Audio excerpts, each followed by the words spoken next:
River crossing. Marshall is leading KYTC's efforts on the I-69 ORCS study and working closely with the Indiana Department of Transportation. Both states are committed to completing the I-69 connection and have reinitiated a study of the corridor to identify the route, the bridge location, and funding for the new I-69 Ohio River crossing. Marshall has vast experience working on and managing transportation projects in Kentucky. He also serves as project manager for the Mountain Parkway expansion in eastern Kentucky and the I-65 spur in western Kentucky. Marshall also has expertise in civil design and project management. He worked in the private sector for 7 years before joining KYTC in 2009 to work in highway design. He was a transportation scholarship student at the University of Kentucky and worked for KYTC during the summers in college. Marshall graduated from University of Kentucky in 2003. I present to you Mr. Marshall. Thank you very much.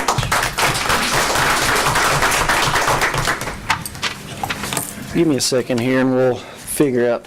There we go. Great. I wonder if this has got a little bit of a laser to it. That's good. Okay. That's all I need. No, okay. Thank you all for being here today, and we're certainly excited to give you all an update on this important bi-state effort between us and Indiana DOT. Like we said before, my name is Marshall Carey. I'm project manager on the Kentucky side of things, and we also have a project manager on the Indiana side of the water. Her name is Janelle Lemon. She wasn't able to be here with us today, but she's certainly a critical part of this bi-state effort as well, especially from an NDOT perspective. It's great to have Gary Valentine on board. He has some experience from the Louisville Bridges perspective of things, and a lot of war stories and situations that he's been through will certainly carry over into this effort of delivering the I-69 project. And thanks to Mindy for getting all this set up, and she works with C2 Strategic in Kentucky, and she's certainly a critical part of our communications team. It's great to have her on board, and she's certainly an asset to have. Like I mentioned before, our goal here today is hopefully give everybody a better understanding of not only where we are now in the NEPA process and how all that filters into the overall delivery of the project, but also where we intend to be in the near future, the next couple of years. So hopefully you guys can walk away with some information. At the end of the presentation, we can have some Q&A if you all prefer, or if you all prefer at any point in time to stand up and ask questions, no problem with that at all, and we'll certainly work to get you an answer as best we can. So we'll go ahead and move forward with the project overview portion. Back in the summer of 2016, Governor Matt Bevin and then Governor Mike Pence signed a memorandum of understanding to deliver this particular project. Why are we doing this right now? Back in 2004, initially there was a study undertaken, what's called the DEIS, which is similar, exactly what we're doing today, but at that point in time, they got to the end of the road and did not identify funding tool to deliver the project at that time. So long story short, it was put on a shelf. Governor Bevin and Governor Pence came together, like I mentioned before, in 2016, decided to dust that off and take another stab at it. So that's where we are today. NDOT and KYTC both agreed to do that. So at the end of the day, our goal is to get to that record decision and identify ways to pay for it this go around. That's our ultimate goal.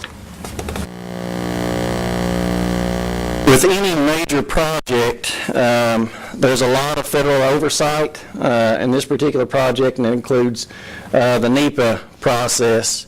And in that process, you have to do certain criteria to satisfy those federal guidelines.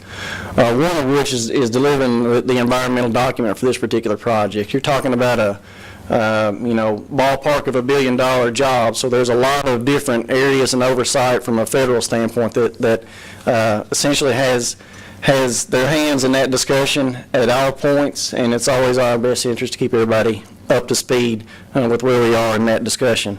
One very important point, the purpose and need of the project. With any major project, you identify your purpose and need, and it's kind of your lack of a better word, the 10 commandments of the job, let's say. It's what you try to abide by and focus on throughout the entire delivery of the environmental document process. So there has to be a solution to address long-term cross-river mobility for this particular project. Right now you have the twin bridges, the twin 41 bridges there in Henderson that connects to Evansville, and they've been there for a long time. You're talking about two structures that are, one's 50 give or take years old, the other's 80 give or take years old. So those two structures obviously are not getting any younger. So when you start talking about building a new interstate connection facility, either along that corridor or anywhere within that region, you always have to revert back to how you're going to address the long-term operations and maintenance of those two existing megastructures. So you always have that in the back of your mind. Essentially, that's kind of the elephant in the corner when we're talking about delivering this project at the end of the day. How are we going to address those two existing structures in the long term? We have interstate traffic moving in both directions, but no interstate connection to carry them over the Ohio. That's a big player in this purpose and need discussion. We've got a lot of infrastructure investment on both sides of the water. This is kind of that last piece of the puzzle for this particular region between the two states, and how are we going to deliver that?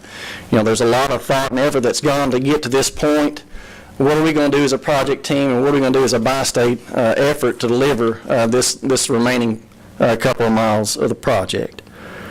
When you provide a cross-river connection, you're going to reduce congestion delay, hopefully, for the people of the region. You're going to allow them to move back and forth across the north and the south side of the river more efficiently. That's certainly an important critical aspect as well. Back in April of 2017, we went to the public with essentially 5 corridors at the time. What you have here, if the laser will work, right there.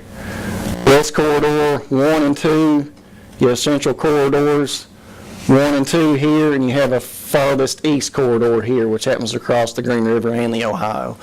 And we'll get into some more discussions about cost, environmental impacts, you know, property impacts, wildlife impacts, so to speak, further out into the presentation itself. But it's important to understand that once you get to a certain level in the development of this draft environmental impact statement, is what it's called, eventually you have to go through a screening process and reduce some of that down so you can get to those criteria that not only meets your purpose and need at the end of the day, but also provides the project team and the administrations on both sides of the water something that they can work from and determine, you know, financial goals and looking at the investment itself and how they're going to supply such a project.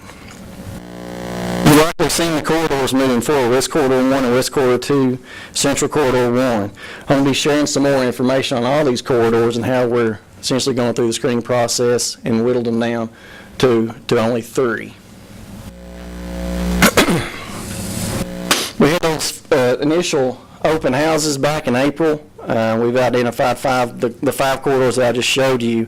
A lot of work has taken place since April. A lot of meetings have been going on, a lot of correspondence with FHWA, a lot of environmental impact discussions have been going on with local interest groups. And I'll break down some of those discussions and some of those subcommittees in just a moment, but it's important to note that it's no small feat to go from, say, 5 corridors down to 3. You have to go through a justification process and be open and honest about how you're going to get there at the end of the day, and that's just part of it. The screening process itself looks at a number of factors. The goal of this process is to develop enough information to make good decisions and get down to those corridors that warrant that additional study and time and investment for both administrations. But at the beginning of that process, you essentially have to develop a screening criteria. How are you going to filter those 5 corridors through that screening criteria, and at the end of the day, hopefully it will spit out what you are comfortable with moving forward and what both administrations are comfortable with moving forward in cooperation with the Federal Oversight Committee as well.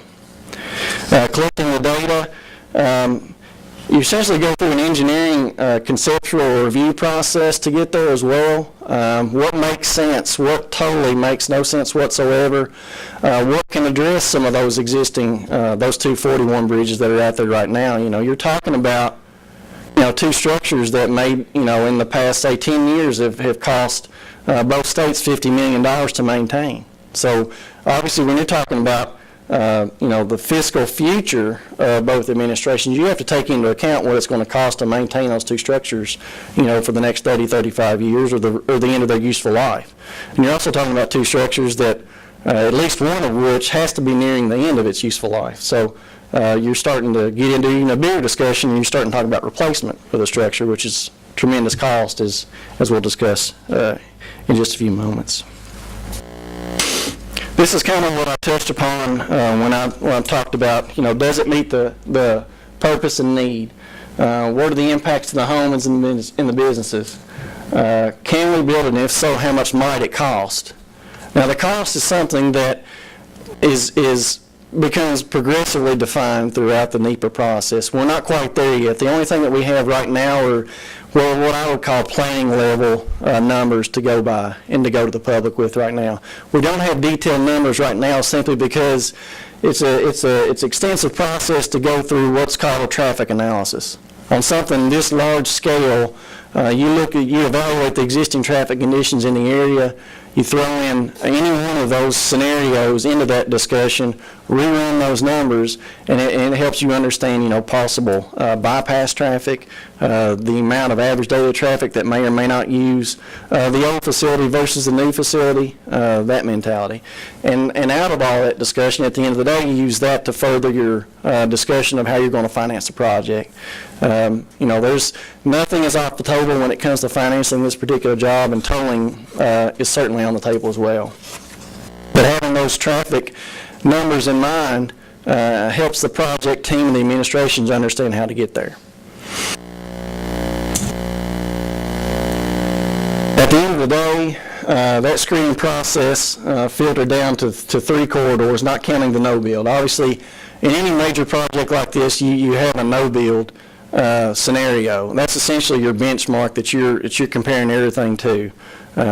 Obviously, you're talking about virtually no cost at all with a no build versus any of the other 3 scenarios. So the other 3 scenarios are obviously going to be significant cost, but you have to have that benchmark to essentially a ground zero, what some people may call an existing conditions to go off of. So you'll see items like what's called a no build in these discussions, and that's exactly what that is.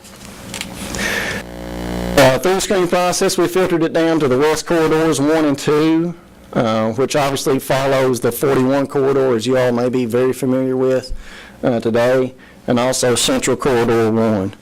The full screening report is on the website, and I'll give the website information later, but a lot of that information is on the website for further review by you guys if you plan to do that. So it's a pretty healthy document, so allow plenty of time to go through it. But I want to give a little more detail as far as the corridors that we sailed on through the screening process, and the other 2 corridors that we chose not to pursue, and I'll tell you the ins and outs of why we chose to go with the 3 versus the other 2. With the important thing to notice, I'll just ask a question in generalities, what do the 2 western corridors do that the central corridors or any other corridors do not do? Any thoughts? It addresses that elephant in the room, so to speak, directly.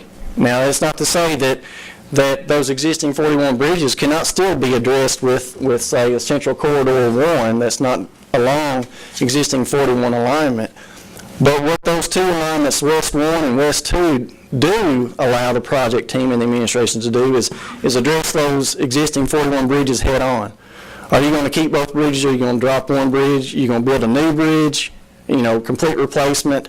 And then you're looking at your long-term operations and maintenance costs associated with that. You eliminate the 2 bridges, replace it with 1. So instead of trying to maintain and operate 3 bridges, now you're just replacing, or you're operating and maintaining 1 in the long term. So it's a projection of cost, operations and maintenance you have to consider at all times, simply because of those existing 41 bridges that are aging as we speak. For the purpose of the screen, we've assumed that the existing bridges would be removed in these situations. So that directly addresses that comment that I just gave you guys about what these 2 bring to the table versus what the other 2 do not. Now, one thing to keep in mind about West Corridor 1 and West Corridor 2, you got some more right-of-way impacts. West Corridor 1 specifically is about a block away, what I would call on the northwest side of the US 41 corridor. So you're kind of getting behind some of those retail and businesses along the strip on the left side of US 41. You're starting to affect some homes on the back side of those businesses. So it's about a block away from what we'll call West Corridor 2, and I'll give you a little more details about that right now. US 41, the commercial strip in Henderson. This essentially, if you were looking at 41 right now, the facility that's in Henderson right now, if you looked at the what I would call the right curb and gutter section, that's essentially where this particular scenario begins, and it works its way to the west. So you wouldn't necessarily be affecting those businesses right now in this phase where we are right now. We don't anticipate to.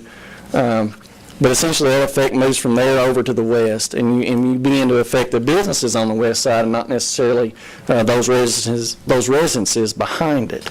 We're talking about the lowest level impacts from an environmental standpoint. Now, environmental, the discussion about environmental is kind of twofold. Lots of times people say environmental, you're talking about the bats and the frogs and the birds. Well, that's not just limited to that. The environmental discussion and the environmental justification discussion that I'll get into in just a little bit is a little more detailed than that.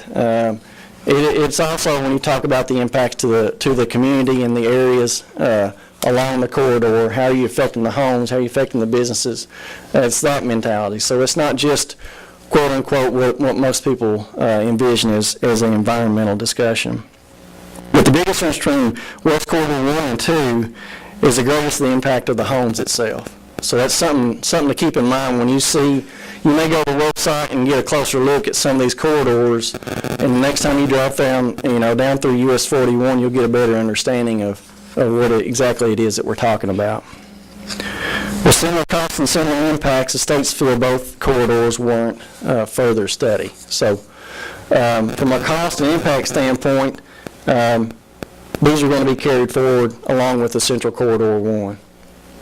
Speaking of Central Corridor 1, this area largely traverses more of an agricultural terrain, so a lot of your right-of-way impacts and a lot of your homes and businesses, those impacts go way down.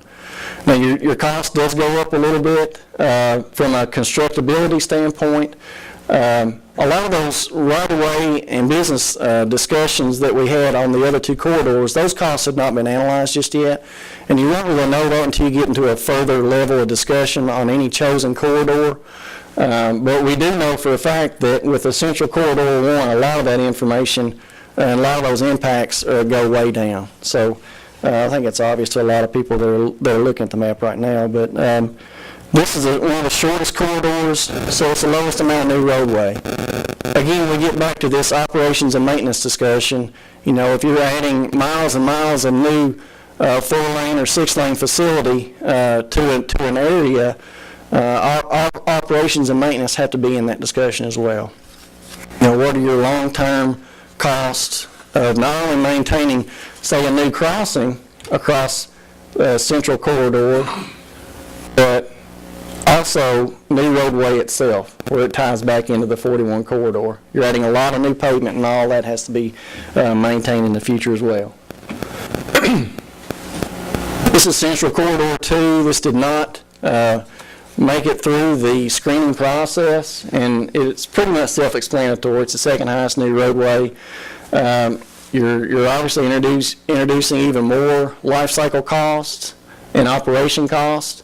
Second highest impacts to wetlands and rivers, floodplain impacts, active farmland, protected lands, and the Green River State Forest itself. So one thing that needs to be made a note of is the floodway in this area is significant. You know, lots of times when you talk about a river crossing, not necessarily Ohio obviously, but when you talk about river crossings, you hear a lot of these discussions. You've probably heard them a lot in your all's meetings in this building about floodway versus floodplain and how you're going to address that, how you're going to mitigate this, and this. Well, in this particular area, the floodplain is almost 3 miles wide. So when you get into an expanse, you know, that wide, especially with mega structures and approach structures on both sides of the water,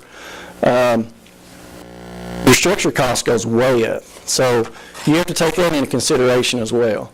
And that's obviously, you start weighing the cost of your approach structures and the mainline mega structure itself, then you're still maybe introducing your O&M cost of the existing 2 bridges, and you all can certainly see how your costs can escalate very quickly. But a lot of that discussion, like I mentioned before, is born out of a traffic analysis discussion, how much that traffic is going to be diverted, and into that tolling discussion. And it becomes, at the end of the day, you're going to have to address not only a central corridor such as this or any other corridor, but what are you going to do with those 2 bridges right there at the end of the day? If you're going to pay for the project, all of that has to be weighed and all that has to be factored in. This is the easternmost corridor that I mentioned earlier, and it's the same issues with the eastern corridor. Not only that, but you're adding a new structure across the Green River right here. So there's even a higher cost associated with that. Yes, you are getting further away from right-of-way and business impacts and possibly wetland and state and national forest impacts here, but you're adding pavement, you're adding O&M costs like you've heard me talk about so many times already. Now you're adding a structure here and a structure there. Not to mention, you have significant right-of-way impacts to parcels in this area right here we tie back into 69. So just because you're out here on the eastern edge of this particular region, when we talk about the crossing itself, you're not necessarily far removed from right-of-way impacts because there's a significant amount of high-density residential and commercial areas right there. So even though that is on the Indiana side, not the Kentucky side. What I want to do now is try to paint a picture for you guys as far as the possibilities of those 3 that we've gone through the screening process and those have come out of that screening process to move forward with further analysis. Try to paint a picture to you guys if you were driving down the 41 corridor, what that may look like. I'm going to move through these next slides fairly rapidly and try not to dwell on them too much because it can be an ever-changing thing, but hopefully it will kind of give you an idea of what you may be looking at and the possibilities of what this corridor may look like at the end of the day. You're talking about things like medians, frontage roads, and noise barrier walls, a lot of things that today has not been evaluated thus far. We're in the early stages of the NEPA process, early stages of the environmental evaluation process. We're not quite there yet from a design standpoint, but we felt like it would be beneficial to kind of go through some of these drawings with you guys. We talked about Central Corridor 1 a little bit, and this may be more representative of what you would see with the Central Corridor 1. This is about like what you would see on a lot of your parkway systems and a lot of your interstate facilities around the state of Kentucky and other states. You know, you got typical divided median, usually sunken median. You got multiple lanes on one side, multiple lanes on the other, inside shoulder, outside shoulder, and you have what's called a clear zone on either side. That kind of would give you an idea. If you're talking about the Central Corridor 1 that's kind of more of a cross-country, this is about what you would expect to see in more of a rural setting. Now we're getting into the West 1 and West 2. Now it's a challenge when you start to again, the discussion of threading a high-speed, interstate facility through a congested, more of an urbanized area. So this kind of helps bring that discussion to light for you guys as well. You may have something like a divided median barrier here. You may have something like a Jersey barrier walls on both sides of the road. This is your mainline traffic here. And you may end up with something like what we call a frontage or a backage road. In this particular situation, it's a frontage road. Potential to have something like a sound barrier wall on either side. Now you're getting, again, keep in mind this is West Corridor 1, so this is through more of a residential area of the 41 strip itself. So that's when you start to get in discussions about potential sound barrier walls and so on and so forth. So, and then these frontage roads would access local streets and roads through an interchange somewhere along that corridor. This is West Corridor 2. A little bit of a different animal as well in its own right. Like I said before, if you're looking at existing 41 today and you held that right curb and gutter and then blow out essentially the new corridor and the new development to the left, or which would be to the northwest itself, so you would be leaving a lot of those businesses on the right-hand side of the US 41 corridor today. And again, this is just, hypothetically speaking, this is just ways for us to try to, deliver this information to the public in a way that hopefully makes sense at the end of the day. But, it's easier to do this kind of stuff right here and paint a picture for the traveling public than it is to talk from a plan view set of documentation and presentations. You could have businesses right here on the right-hand side of the road. You may have a raised sidewalk here, and you may have a frontage road that separates mainline traffic from the businesses themselves. So you could be running down the 41 corridor, get off at an interchange, get onto this frontage road and access a lot of these businesses on the right-hand side of the road, and also access some of the cross-traffic roads as well to access those local facilities on the west side of the road and those residences on the west side.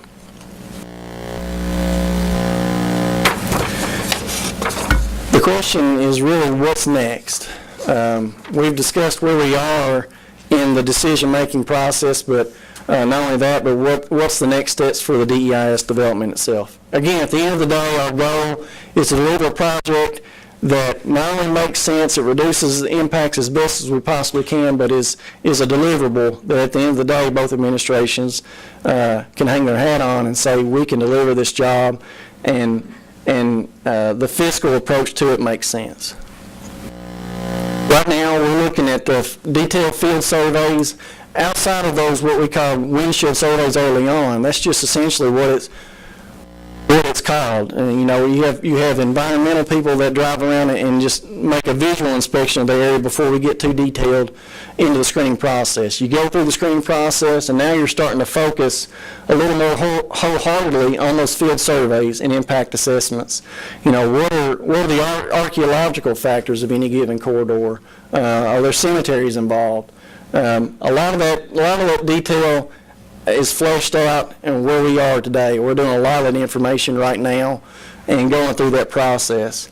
The design itself is very preliminary, but again, you can't get to the details of the final design until you go through a lot of the steps to identify those environmental impacts and those archaeological impacts. But not only that, but the tolling analysis itself. The tolling and the traffic data and that analysis is key to delivering a major project like this. It's all about the traffic, and it's all about will that traffic be diverted? If it will be diverted, what's the percentage of diversion? And then it becomes a question of how do you pay for the project? If you're tolling, you need to have a pretty good understanding as best as you possibly can the amount of trucks and vehicles that will be tolled. What would be that value you would place on any of those vehicles? You're talking about heavy truck traffic, or are you talking about typical passenger cars? What's local traffic versus the through traffic? A lot of information is still ongoing from the traffic data that we're starting to produce right now, but we should have a lot of information in hand in the next few months. Are we going to tow the new I-69 bridge? Are we going to tow both the new and the existing bridges? Different towing rates based on bridge location and vehicle class. Kind of some of the things that I talked about, but you know, all of this builds into the discussion of the existing 41 bridges, okay? Even if we are on a central corridor one path out here that seems to be more in a rural setting, the elephant in the room are the twin 41 bridges, and how are you going to address those bridges? How can you address it with the funding scenarios related to the project overall? I keep talking about the 41 options. Do we keep them both open, close one, or close both? And if we do something along 41, if we do something along, let's say, a central corridor, and we want to do something along 41 itself, maybe we want to improve access along 41, maybe do some upgrades to improve that facility, make it a little, you know, hopefully more safer, more user-friendly than what it is today. If those existing 41 bridges are kept, you know, not only how are we going to fund them, fund the O&M costs related to those old bridges, but how are we going to address some concerns along the corridor for the local citizens in that discussion as well. And the next steps, obviously, prepare the DEIS, the draft environmental impact statement, and identify that preferred alternative that we're going to carry forward. Move through those discussions administratively, and move through those discussions with the FHWA. This winter, we're going to have some additional open houses to discuss the progress that we're talking about today. We've had several open house meetings already. We've got a lot of feedback. We have a good attendance. You know, we've probably had 125 plus at every open house that we've had. A lot of comments coming into the website, a lot of comments through social media, and I'll talk about that in a second. But social media is starting to become a more and more important aspect in delivery of projects for not only us as KYTC, but I'll speak for NDOT as that in that perspective as well. It's a lot easier to go to your cell phones any given day and dig out information on a mega project such as this if you allow to have you know, your Twitters and your Facebooks of the world and the websites handy for those local citizens and local leaders to go to resort to get that information. For 5/2018, we look to have the preferred alternative identified and the DES published. When we publish that DES and we identify the preferred alternative, that essentially will go to public hearings and it'll be made official to the public, to the FHWA, and those comments will be heard in official hearing. That's just another step in hopefully getting to what's called the record of decision in fall of 2019 with a preferred alternative and a way to pay for it. We talked about some of the public meetings that we've had to date. This is what I talked about earlier when I mentioned EJ. I was talking about things such as Environmental Justice Subcommittee, you know, River Cities Advisory Committee, keeping the government leaders and local leaders up to date with where we are, interagency advisory committee meetings, technical working group, consulting parties. You know, speaking to a GRADD audience, you guys are very well aware with having to discuss with committees and moving through that process of evaluation. Well, that certainly holds true with what's called a mega project of this caliber. You're talking about $1 billion plus or minus $1 billion mega project. That's you know, one of the most important projects on either side of the water from both states' perspectives. So, that being said, the NEPA process ensures that there's local agencies and subcommittees that need to get involved to essentially hear the voice of the people in the region and identify issues that they may you know, have with any given corridor or the project itself. You know, it's critical that we identify those concerns and get those into that record and address them as best as we possibly can.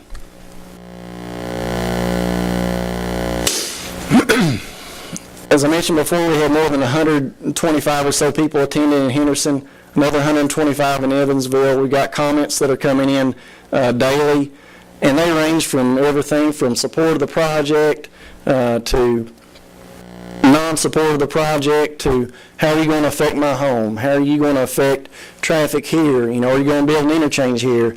You know, it's stuff that that's a lot of information we don't have in hand just yet. In the near future, like I mentioned before, we will have that information fleshed out, but we try to do our best to address a lot of the concerns and the questions that the public has throughout this process. Staying informed is certainly an important aspect of what we try to do with this project. We like to keep everybody, including you all, very well informed of where we are in any given part of the project. We have 2 project offices, one in Evansville and one in Henderson. Hopefully, at some point you guys would have the time to come by one of those 2 offices if you're in town and see what we have to offer. We have a lot of the public information that we take to in these public meetings. We'll have on display in the offices, as well as information to help during the later stages of delivery of this particular project, whether that's right-of-way discussions, utility relocation discussions, and ways to get additional information once that information becomes available. So, and I mentioned earlier about the social media aspect. This is becoming more and more a player in our outreach efforts of keeping the public fully aware of where we are at any given time in this project. This is something that's certainly beneficial to not only keeping the local citizens aware, but the local leaders aware of where we are at any given time. You can always go to the website. We have a Facebook, I-69 Ohio River Crossing, as well as Twitter. So we're trying to ride that wave of social media, but it's great to have that outlet that's essentially a living social document that we can always push out to the public and make sure everybody understands where we are with the project during the lifespan of this environmental decision. With that, we're pretty close to time, so we'll close and have some questions and answers if you all have any. You're certainly welcome to ask them at this point in time. Robert Pruitt, City Council for Henderson. Yes, sir. We've been discussing that about getting rid of one bridge, keeping one, and how we do it and how we fund it and this and that. But the pulse that I've got from the citizens of Henderson, they're not going to be happy with towing those 2. I think that's going to be a scrap. Yeah. And it makes sense. I mean, obviously, everybody would like to have a free crossing across the Ohio. There's no doubt about that. But when you're talking about delivering $1 billion project, you have to look at the long-term operations and maintenance costs of something as significant as not only 1 but 2 bridges existing across the Ohio that are significant structures themselves. And not only that, the approach structures that just get to those mega structures. There's substantial costs from an operations and maintenance standpoint that has to be discussed and weighed against the cost of a new bridge or maybe a new location or maybe taking them out altogether. And at the end of the day, the question is, how are you going to pay for the project? Well, if tolling is going to satisfy that discussion and give you that answer, the next question is obviously going to be, well, are you just going to toll the 69 crossing out here in the rural crossing, the Central Corridor 1 possibly, let's say? Well, what are you going to do with the existing 41 bridges? So once we get that traffic analysis finalized and in hand, we can have a better discussions about the possibilities of either tolling the existing 41 bridges or not. All of that has to be built into the overall discussion of how we're going to fund the project.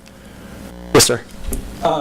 If the scenario you just described, tolling of the I-69 crossing and not tolling the downtown or the existing bridges, obviously that makes those more attractive and it takes less traffic off there. But is there a mechanism that a portion of the funding that's generated from the tolling can be used for a longevity program for those existing bridges? Could that money be used to keep those alive? Certainly, yes. I'll jump in here, Marshall, on that, and I'll kind of add to what he said earlier or whatever.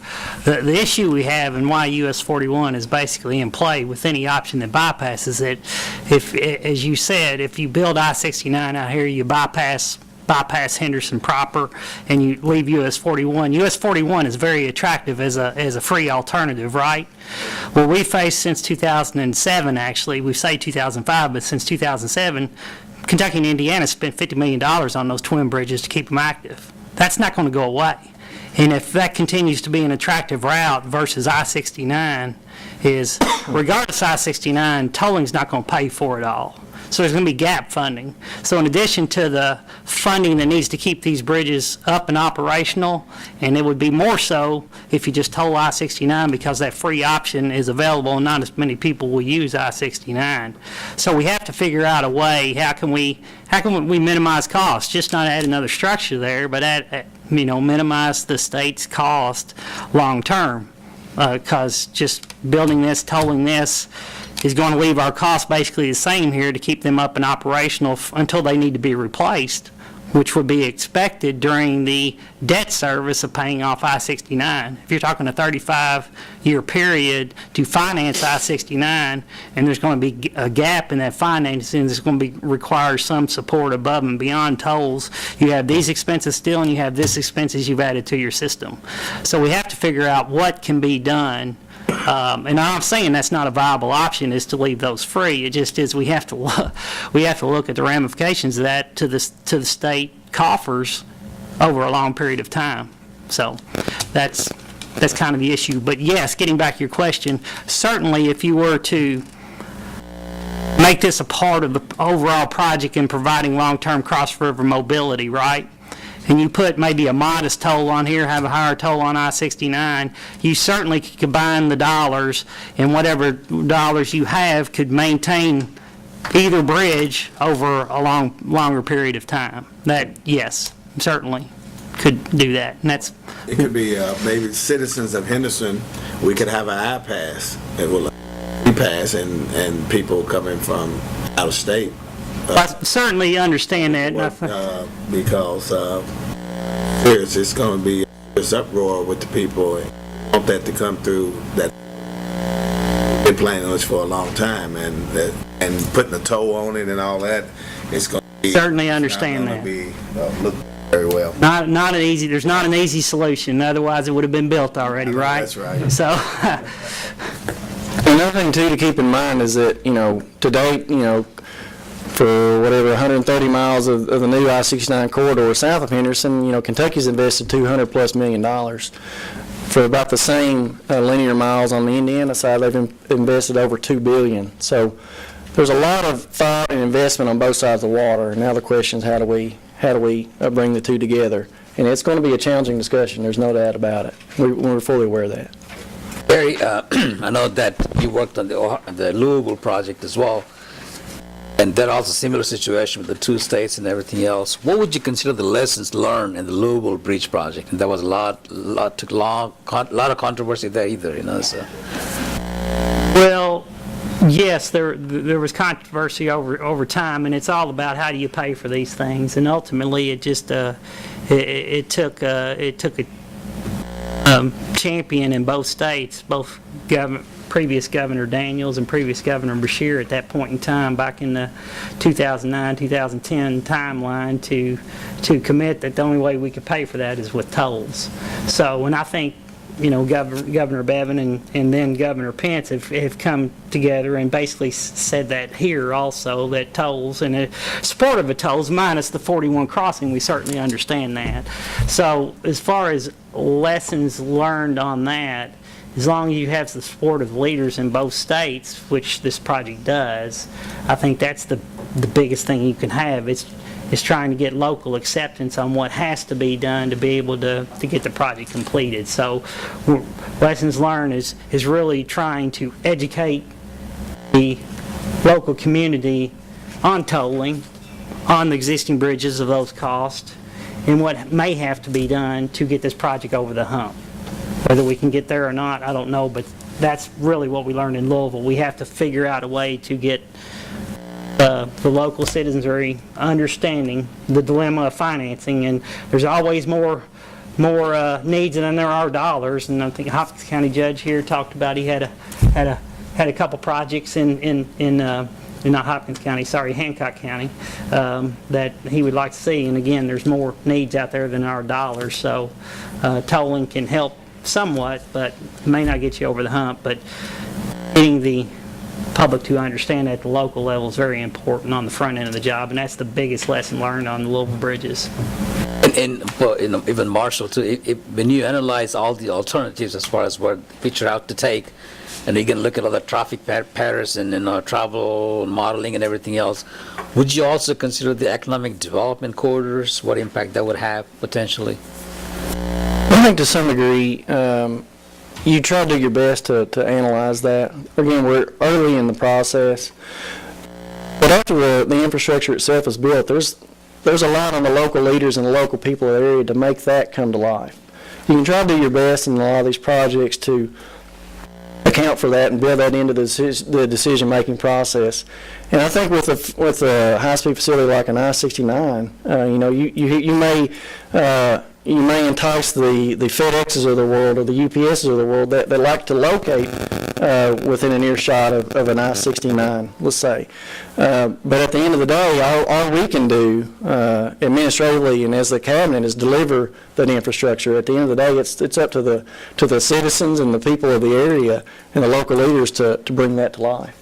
One thing about it, of course, most people familiar with the Interstate 65 corridor, our traffic folks have kind of put together a little graphic that shows if I-69 is basically complete through Kentucky and through Indiana, that Nashville to Indianapolis move along that freight corridor along I-65, I-69 is less than 30 miles further if you were to take I-24 up to I-69 and then across the river towards Indianapolis. It's only 30 miles further, so it may be a more dependable route than I-65 because of the congestion issues in Louisville or Nashville for that matter or whatever. So along those lines, does that create economic opportunity? You've seen I-65 and some of the economic opportunities it has in your more urban settings or whatever. Maybe that provides those opportunities here. But economic evaluation will be looked at a little bit as far as the environmental process. That's really looked at bigger picture, kind of outside the environmental process. Good point. Thank you all for your time today. Appreciate it. Marshall? We don't have any money to pay for your speaking. That's okay. We have got a coffee cup. I'll take it. And put it on. Appreciate it. Thank you very much. Take anything I can get. Appreciate it.